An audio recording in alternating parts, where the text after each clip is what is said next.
Hello, we must stop wearing the same clothes week by week. Yeah, we must. Can I sing? Can you sing? Yeah. Yeah. You're not near me. That's okay. Oh, no, that's okay, because, I can spit at you on the screen. Yeah, you can spit on me now. Blessed are the pure in heart, for they shall see our God. Yeah. Very good. That's what we're doing. That's why I sang. I know. You're very good. Do we need to tell people that? You see, I'm trying to catch up because this reputation of someone singing at a funeral is spreading throughout the whole district. Oh, stop. I can't imagine who would have done such a thing, but never mind. It was awful. I shouldn't have done it, really. It was a bit self-indulgent, I thought. Somebody with a beautiful voice. No, they loved it. The reports have come back stunning. Is there something about Meek in the... Yeah, absolutely. You'll see in a moment. Exactly. In my defence, I did go and stand in the choir stall, so it wasn't like I stood there performing. That would have been really inappropriate. Did you put a ruff on? Make yourself more... Sit behind the screen. Yeah. You should have had one of these things you can hold, like a perspex screen. Then you'd have been okay. Yeah. Oh, yeah, you can get those pull-up... Well, they've got pull-up ones in the hairdressers. It was really nice to sing. Oh, I'm so missing singing. I'm so missing singing in church. I did sing on Sunday and then thought I shouldn't have done. Not a hymn. I just sang the responses for Evensong because I had this choir at Stoke Abbott. Okay. But it was miles away from anybody. But did you feel bad about it? I did in a way. Yeah, I did. I don't know why, but I did. But even worse, I haven't sang for 6 months, have I really? And my voice... Because I didn't warm up or anything. I just... Yeah. So there we are, meekness. No. Yeah, meekness. So I'm on holiday again. Some might say I have too much leave. I'm presuming it's raining so badly you've come indoors just to do this for me. That's very kind of you. Yeah. Do you wear your dog collar on holiday as well? I just wear it all the time. I wear it in bed, everything. Well, yes, yeah, and under umbrellas by the sound of it, but there we go. It's another one of these, do two on the same day. Did we ever mention, I can't remember, that our new music was written and recorded by our special sound man? I think we should pay him the due credit it deserves. Dear viewer, when you hear the music at the end, Harry, the comms man, wrote and recorded our new music, which is great. Thank you very much, Harry. It sounds good. It's good to me. Well, you have to say that. I'm far enough away not to have to at the moment. Sorry, Harry. It's excellent. Pause.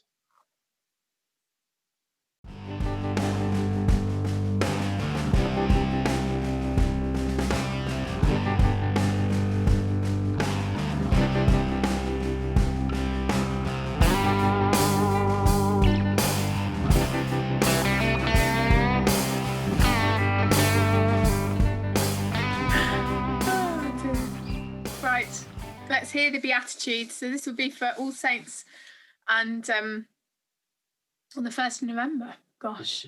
It is. Nearly at the end of 2020. Right, Matthew 5, 1-12.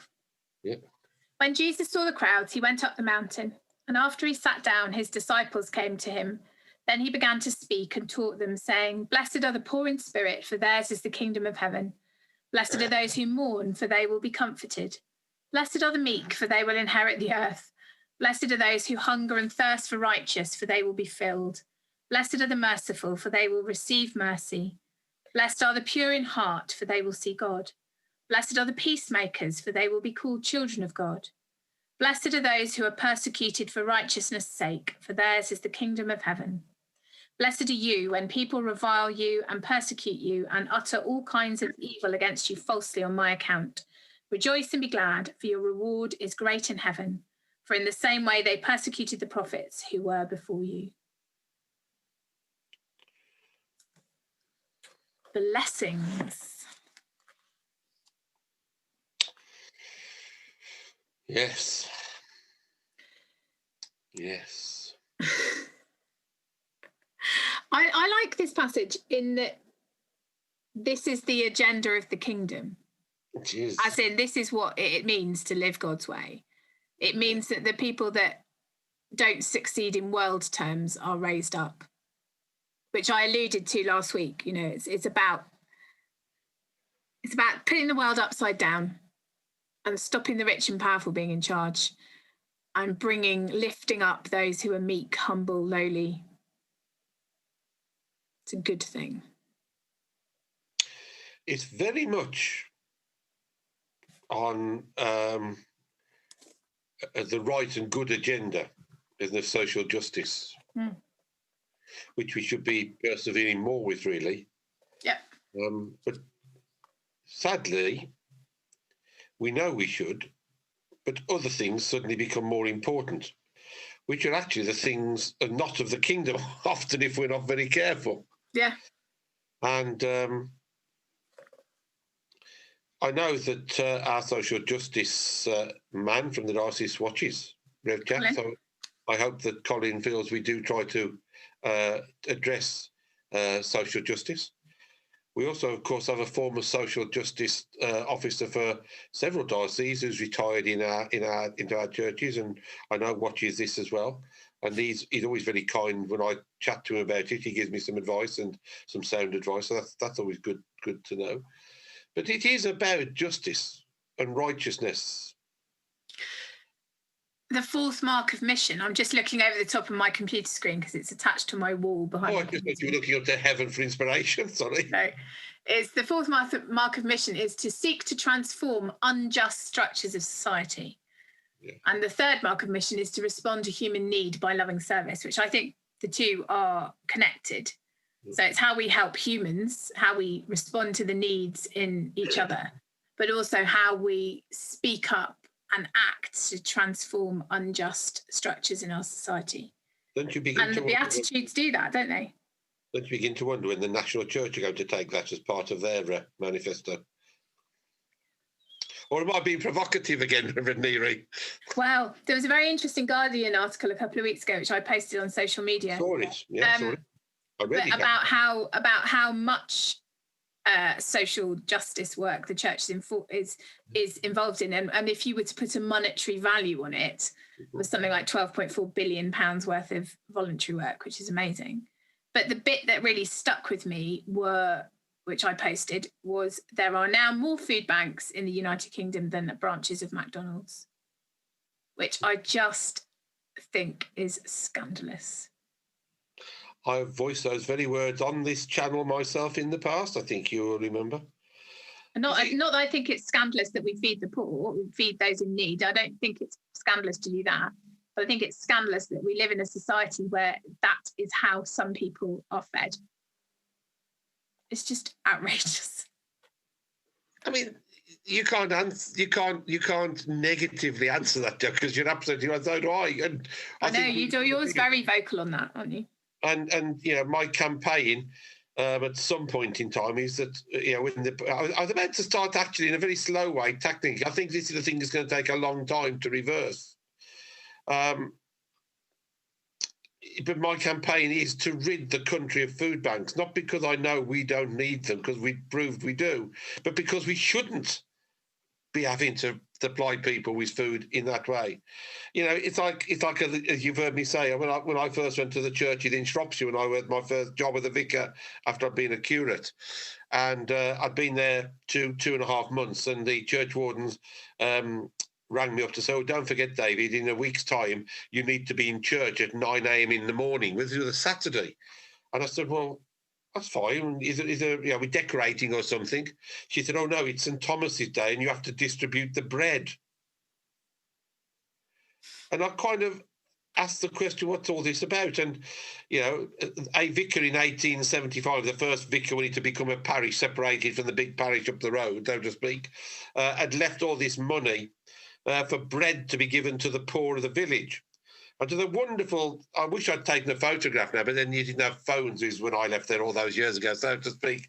But there was a wonderful thing on the wall about him and his dying. And it said, you know, when he died, he left this money. And then there was a huge, 3 times as much about how good his wife was, and how she carried the basket of bread around the village and whatever. So I turned up duly on this day in church, and there was a table with, you know, bags of bread. And I sat there thinking, what happens? And the church went through, people would come. And these old ladies came and said, we've come for our loaf of bread, Vicar. And I sat there thinking, what on earth am I doing? What is this about? You know, why am I making people beg almost to come and have a loaf of bread and be thankful that they've had it from the vicar? So we stopped it. And I got the local coalman to tell me you really needed extra sacks of coal to keep warm for Christmas. And we diverted the money from bread to coal. I'm sure there's a parable in that somewhere. I'm sure there is. Yeah. But I think, you know, for me at the moment, in the context that we're in, I don't want to be too political, but then to be honest, people say shouldn't be political. And I go, yeah, but the whole flipping New Testament's political, but there we are. But it's about that, yeah, blessed are those who hunger and thirst for righteousness. Yeah. And I know that righteousness can be about being made right with God, our own righteousness. Yeah. It's also about transforming the unjust structures of this world. And that is something that we have to be committed to if we're Christians. And we have to look at ourselves about it. And while Black Lives Matter has captured the heart of the moment, and quite rightly so, after the two horrendous murders so quickly, one after the other, but many, many more, and no doubt many more in future, it's also other unjust parts of society. Of course, yes. You know, and you know, I still think the church treats people who are LGBT unfairly and wrongly. Yeah. But that's not just because my daughter is part of that community. I've always thought that, because it's wrong that we say God doesn't love you in the same way that he loves us. To me, that's what we're saying to people. God doesn't love you as much as he loves me. And then there are many other aspects of life, not just the, you know, come and have food from the food bank, because it's a lot of the people giving food to the food bank are doing it out of generosity, but also, you know, it's our way of helping the poor. Well, actually, we shouldn't have any poor. We live in a society today that should be able to provide for itself and fairly. Yeah. And the one thing the pandemic has done to every angle of society, the church included, but every angle of society, it's highlighted the creaking gate syndrome that we've been plastering over for so long, hasn't it? Yeah. And you know, as part of your role as a trustee of the Proud Bridge project and the food bank, etc., has just highlighted what we've known for a long time. And the failingness of provision for young people, families and children is awful. And I saw one of the ladies, a young lady who follows us on Facebook earlier this week, actually saying on her Facebook post, no one, if you could go hungry, please contact me if you haven't got enough food. I'll help you, which is a stunning generosity. I know.